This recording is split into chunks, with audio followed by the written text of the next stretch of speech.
Hello friends, నమస్తే.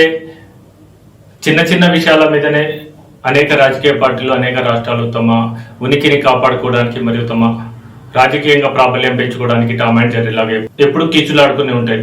అలాంటి విషయంలో ఇప్పుడు హాట్ టాపిక్ గా మారింది దేశంలో నియోజకవర్గాల పునర్వ్యవస్థీకరణ. ఈ నియోజకవర్గాల పునర్వ్యవస్థీకరణలో దక్షిణాది రాష్ట్రాలకు తీవ్రమైన అన్యాయం జరుగుతుందని, ఇప్పటికే జీఎస్టీ వసూళ్లు మరియు జీఎస్టీ పంపిణీలో తమకు దక్షిణాది రాష్ట్రాల్లో చాలా అన్యాయం జరుగుతుందని ఇక్కడ ప్రభుత్వాలు, ఇక్కడ పార్టీలు కేంద్రంలోని బీజేపీని టార్గెట్ చేస్తూ విమర్శిస్తూనే ఉన్నాయి. అదేవిధంగా ఇప్పుడు డీలిమిటేషన్ విషయంలో జనాభా ప్రాతిపదికన విభజన జరిగితే అది తమకు తీవ్రమైన అన్యాయం జరుగుతుందని, ఎందుకంటే ఇక్కడ దక్షిణాది రాష్ట్రాల్లో జనాభా నియంత్రణ అనేది చేశారు, కానీ ఉత్తరాది రాష్ట్రాల్లో జనాభా నియంత్రణ చేయకపోవడంతో ఉత్తరాదిలో భారీగా ఎంపీ సీట్లు పెరిగే అవకాశం ఉంది. దక్షిణాదిలో ఈ ఎంపీ సీట్ల పెరుగుదల అనేది తగ్గే అవకాశం ఉంది. కాబట్టి తమకు తీవ్రమైన అన్యాయం జరుగుతుందని ఆరోపణ. కానీ ఈ మధ్యనే అమిత్ షా ఒక విషయం మీద మాట్లాడుతూ తమిళనాడు రాష్ట్రంలో నియోజకవర్గాల పునర్వ్యవస్థీకరణ ద్వారా ఎలాంటి సీట్ల సంఖ్య తగ్గదని హామీ ఇచ్చారు. అదేవిధంగా ఇక్కడ తమిళనాడు ముఖ్యమంత్రి స్టాలిన్ కొన్ని గ్రూపులుగా ఏర్పాటు చేసేసి తన రాజకీయ ప్రాబల్యాన్ని పెంచుకోవడానికి ప్రయత్నిస్తున్నారని విమర్శించారు. ఇదే సమయంలో కేంద్ర మంత్రి అమిత్ షా తమిళనాడు రాష్ట్రంలో ఎంపీ సీట్లు తగ్గవని చెప్పారు, కానీ ఖచ్చితంగా ఉత్తరాదితో పాటు ఇక్కడ కూడా అదే స్థాయిలో ఎంపీ సీట్ల పెరుగుదల ఉంటుందని మాత్రం హామీ ఇవ్వలేదు. భారత రాజ్యాంగం ప్రకారం ప్రతి పౌరుడికి సమానమైన ప్రాతినిధ్యం లభిస్తుంది ఎక్కడంటే ఓటు హక్కులో మాత్రమే. మిగతా అన్ని అంశాల్లో అన్ని పౌరులందరికీ రాజ్యాంగం ప్రకారం సమాన హక్కులు, సమాన సంక్షేమ పథకాల అమలు అన్ని సమానంగా అని చెప్తున్నా అమలులో మాత్రం హెచ్చుతగ్గులు అనేవి ఉంటూనే ఉంటాయి. వడ్డించేవాడు తమవాడు ఉంటే ఎక్కడ కూర్చున్న ప్రాబ్లం అన్నట్టు ధనికులకు కానీ పలుకుబడి ఉన్న వారికి వడ్డీ ఆ కేటాయింపుల్లో కానీ వాటిలో ఎలాంటి సమానత్వం ఉందో మనం చూస్తూనే ఉన్నాం.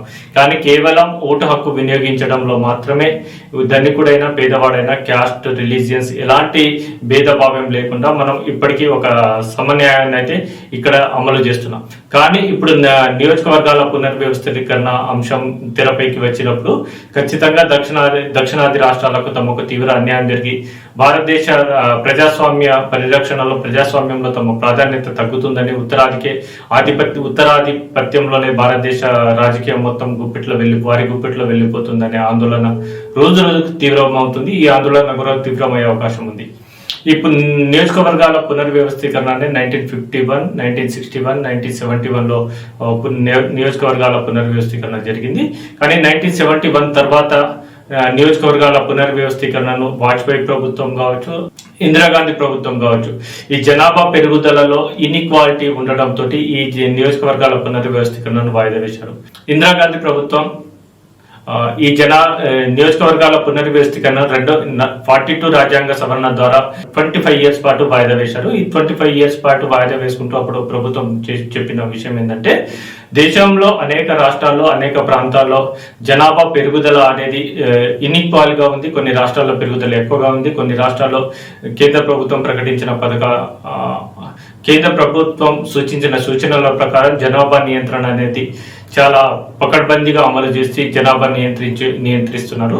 సో ఈ రాష్ట్రాలకు ఆ రాష్ట్రాలకు సమానంగా జనాభా పెరుగుదల రేటు వచ్చేంత వరకు 25 ఏళ్ల పాటు వాయిదా వేస్తున్నట్టు ప్రకటించారు. 2001లో వాజ్పేయి ఆధ్వర్యంలోని బీజేపీ ప్రభుత్వం కూడా ఈ జనాభా పెరుగుదల స్థాయి అనేది చాలా హెచ్చుతగ్గులతో కూడుకున్నది.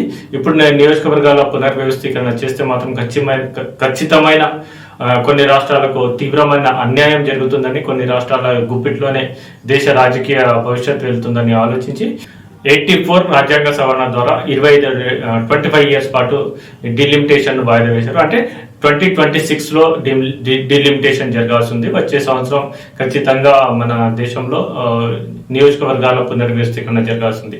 కానీ ఇప్పుడు మోడీ అమిత్ షా ఆధ్వర్యంలోని బీజేపీ ప్రభుత్వం మాత్రం ఖచ్చితంగా దేశంలో డిలిమిటేషన్ చేసేసి రాజకీయ ప్రతిఫలాన్ని పొందాలనే రాజకీయ ప్రయత్నాలు చేస్తున్నారు. అందులో భాగంగానే ఇప్పుడు ఉన్న పరిస్థితుల్లో డిలిమిటేషన్ ఎలా చేస్తారనేది పెద్ద ప్రశ్న. ఎందుకంటే దక్షిణాది రాష్ట్రాలు జనాభాను భారీగానే నియంత్రణ చేసుకున్నాయి.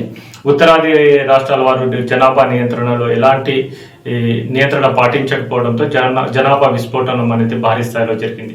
అదేవిధంగా ఇప్పుడు నిన్న తెలంగాణ ముఖ్యమంత్రి రేవంత్ రెడ్డి మాట్లాడుతూ జిఎస్టీ అమలులో కూడా జిఎస్టీని రిటర్న్ తమకు కేంద్రం ఇచ్చేదంలో కూడా తీవ్రమైన అన్యాయం చేస్తున్నారని, తాము రూపాయి కేంద్రానికి జిఎస్టీ ద్వారా వసూలు ద్వారా తమ రాష్ట్రం నుండి రూపాయి తాము తీసుకుంటే కేవలం 42 పైసలు 45 పైసలు మాత్రమే తెలంగాణకు ఇస్తున్నారని, అదే బీహార్ యూపీ అలాంటి రాష్ట్రాలకు దాదాపుగా 7 టైమ్స్ వాళ్ళు జిఎస్టీ చెల్లించే దానికంటే 7 టైమ్స్ నిధులను ఆయా రాష్ట్రాలు పొందుతున్నాయని, 7 రూపాయల కంటే ఎక్కువ రాష్ట్రాలు పొందుతున్నాయని ఆరోపించారు. ఇప్పుడు నియోజకవర్గాల పునర్వ్యవస్థీకరణ ఎలా జరగబోతుంది, అసలు దానివల్ల ఎలాంటి, ఇప్పుడు ఉన్న జనాభా ప్రకారం అయితే నియోజకవర్గాల ఒక 20 లక్షలకు ఒక నియోజకవర్గాన్ని విభజన అయితే చేయగలిగితే చేస్తారు అనుకుంటే 20 lakhs జనాభా ఒక నియోజకవర్గాన్ని ఒక ఎంపీ స్థానంలో ఉంటారనే ఒక అంచనాతోటి మనం ఒక అనాలిసిస్ చేసుకోగలిగితే ఇప్పుడున్న 543 ఎంపీ స్థానాల నుండి 707 ఎంపీ స్థానాలకు పెరిగే అవకాశం ఉంది. ఈ లెక్క ప్రకారం అయితే యూపీలో 85 సీట్ల నుండి 126 సీట్లకు, బీహార్లో 54 సీట్ల నుండి 85 సీట్లకు, రాజస్థాన్లో 25 సీట్ల నుండి 41 సీట్లకు, తమిళనాడులో 39 సీట్లు ఉండే అవకాశం ఉంది, కేరళలో 20 సీట్ల నుండి 18 సీట్లకు తగ్గే అవకాశం ఉంది, తెలంగాణలో 20 సీట్లకు పెరిగే అవకాశం ఉంది.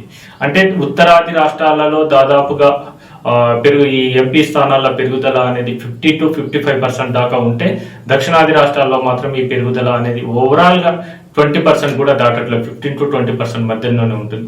అంటే ఇంత అసమానత ఉన్నప్పుడు ఈ కేంద్ర ప్రభుత్వం కానీ, కేంద్ర ప్రభుత్వ ఏర్పాట్లు కానీ ఇప్పుడు మనం అంచనాకు వచ్చేస్తే యూపీ నుండి 126, బీహార్ నుండి 85 సీట్స్, అంటే దాదాపుగా 200 సీట్లు ఈ 2 రాష్ట్రాల నుండి ఉండటంతో ఈ 3 రాష్ట్రాలు మాత్రమే దేశ రాజకీయాన్ని శాసించే అవకాశం ఉంది.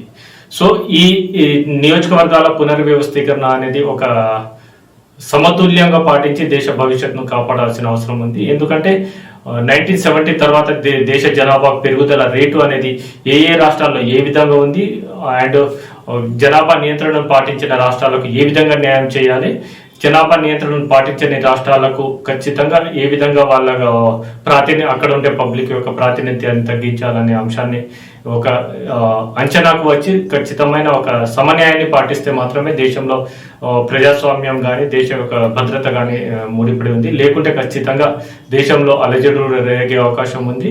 దక్షిణ ఉత్తరాది రాష్ట్రాల్లో ఏ రాష్ట్రాలకు అయితే తమకు అన్యాయం జరిగింది అనుకుంటారో ఆ రాష్ట్రాలు తీవ్రమైన నిరసన తెలపడమే కాకుండా కేంద్రంపై ఒక రకమైన నిరసన గళాన్ని విప్పి అది దేశంలో ప్రజాస్వామ్య భద్రతకు కూడా ప్రశ్నార్థకంగా మారే అవకాశం ఉంది.